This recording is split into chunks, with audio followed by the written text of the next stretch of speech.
আমরা দীর্ঘ আন্দোলনের পরেও আমরা বিদ্যুৎ বিভাগের তরফ থেকে কিংবা সরকারের তরফ থেকে এই বিষয়ে সুস্পষ্ট কোনো নির্দেশনা পাইনি। কিন্তু আমরা দেখছি যে এখানে নেস্কো কর্তৃপক্ষ এই যে বিতর্কিত প্রিপেড মিটার, সেই প্রিপেড মিটার স্থাপনের কাজ তারা খুব জোরে সোরে করছে। আমরা এতে শঙ্কিত, আমরা উদ্বিগ্ন। আমরা মনে করি যে এর মধ্যে দিয়ে আসলে গ্রাহকরা দীর্ঘমেয়াদী একটা ভোগান্তির মধ্যে পড়বে এবং একটা দীর্ঘমেয়াদী শোষণের মধ্যে পড়বে। সেই কারণে আমরা বর্তমান যে সদ্য নির্বাচিত মাননীয় প্রধানমন্ত্রী জনাব তারেক রহমানের উদ্দেশ্যে আমরা রংপুর মহানগর নাগরিক কমিটির পক্ষ থেকে এই খোলা চিঠিটি আমরা প্রেরণ করছি। এর যে প্রকল্প, সেই প্রকল্পটি বাস্তবায়ন করার আগে আপনারা গ্রাহকদের নিয়ে একটা গণশুনানির আয়োজন করুন। যদি গ্রাহকরা এই প্রিপেড মিটার গ্রহণ করতে চায় সেক্ষেত্রে আমাদের কোনো আপত্তি নেই। আর গ্রাহকরা যদি এই প্রিপেড মিটারটি বর্জন করে তাহলে সেটা আপনাদেরকে পুনর্বিবেচনা করতে হবে। আমরা বিশেষ করে মাহে রমজানের কারণেই আমরা কিন্তু কোনো কর্মসূচির দিকে যাইনি যে মাহে রমজান এবং ঈদের পরেই আমরা কর্মসূচির দিকে যাব। আপনারা দেখেছেন যে ইতিপূর্বে তারা যে বিদ্যুতের বিল দিয়েছিল সেই বিলেও কিন্তু তারা লিখেছিল যে শীঘ্রই আপনার মিটারটি প্রিপেড মিটারে রূপান্তর হবে। তো এইভাবে করে তারা যেমন একদিকে বিলের মাধ্যমে বার্তা দিয়ে এসছে, সর্বশেষ আমরা দেখলাম যে তারা এখানে রিক্সা যোগে তারা মাইকিং করেছে গোটা শহর জুড়ে, এবং মাইকিং করে তারা বলেছে যে প্রিপেড মিটার সম্পর্কে একটি মহল বিভ্রান্তি চালাচ্ছে, যে আপনারা সেটাতে কান না দিয়ে আপনারা প্রিপেড মিটার বাসাবাড়িতে স্থাপন করুন এবং এটি গ্রাহকদের জন্য অনেক সাশ্রয়ী সুবিধাজনক, এরকম নানা কথা বলে তারা কিন্তু প্রয়োজিত করছে। বিদ্যুৎ গ্রাহকদের প্রবল আপত্তি সত্ত্বেও বিদ্যুৎ বিভাগ সারা দেশের বাসাবাড়ি, অফিস আদালত ও বাণিজ্যিক প্রতিষ্ঠানে জবরদস্তিমূলকভাবে প্রিপেড মিটার স্থাপনের কাজ অব্যাহত রেখেছে।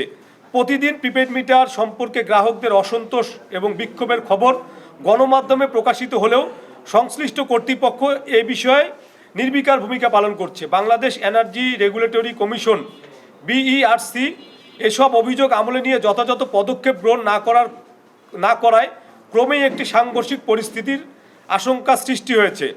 বিদ্যুৎ বিভাগের ভাষ্যমতে বিদ্যুৎ খাতে চুরি, অপচয়, ওভারলোড ও বকেয়া বিল ঠেকাতে এই পদক্ষেপ গ্রহণ করা হয়েছে। কিন্তু বাস্তবে বিদ্যুৎ বিভাগের ব্যর্থতার দায় সাধারণ গ্রাহকদের চাপিয়ে প্রকারান্তে জনগণের পকেট লুণ্ঠন ও চরম ভোগান্তির সৃষ্টি করা হয়েছে। বর্তমানে সারা দেশে একযোগে PDB, REB, NESCO, DPDC, DESCO ও western power zone distribution company prepaid meter স্থাপনের কাজ চালিয়ে যাচ্ছে।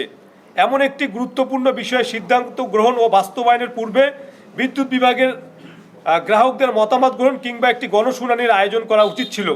কিন্তু জনমতের তোয়াক্কা না করেই একতরফাভাবে বিদ্যুৎ বিভাগ তাদের সিদ্ধান্ত বিদ্যুৎ গ্রাহকদের উপরে চাপিয়ে দিয়েছে।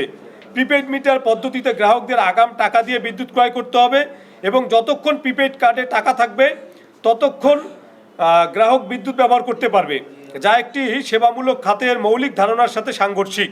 বিদ্যুৎ আইন 2018 এর 56 ধারা অনুযায়ী গ্রাহকদের বিদ্যুৎ সংযোগ বিচ্ছিন্ন করতে গেলে কোম্পানিকে 15 দিন পূর্বে নোটিশ দিতে হয়। কিন্তু প্রিপেড মিটার পদ্ধতিতে কার্ডে রিচার্জকৃত টাকা শেষ হওয়ার সাথে সাথে সংযোগ বিচ্ছিন্ন হয়ে যায়, যা বিদ্যুৎ আইনের পরিপন্থী। বর্তমানে মহামান্য হাইকোর্ট বিভাগে গ্রাহক শোষণ ও হয়রানিমূলক প্রিপেড মিটার স্থাপন বন্ধে একটি রিট পিটিশন বিচারাধীন রয়েছে।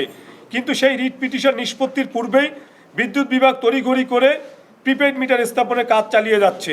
বিগত আওয়ামী লীগ সরকারের আমলে এই প্রিপেড মিটার সংযোগের সিদ্ধান্ত গৃহীত হয়েছিল। এই প্রিপেড মিটার বাণিজ্যের একচেটিয়া নিয়ন্ত্রণ ছিল তৎকালীন বিদ্যুৎ, জ্বালানি ও খনিজ সম্পদ প্রতিমন্ত্রী নসরুল হামিদ বিপুর ভাই বন্ধু নামে পরিচিত একটি চক্রের হাতে। অভিযোগ রয়েছে সেই চক্র এখনও সক্রিয় রয়েছে। বিদ্যুৎ খাতে ক্যাপাসিটি চার্জের নামে বিগত 15 বছরে 1,06,000 কোটি টাকা লোপাট হয়েছে।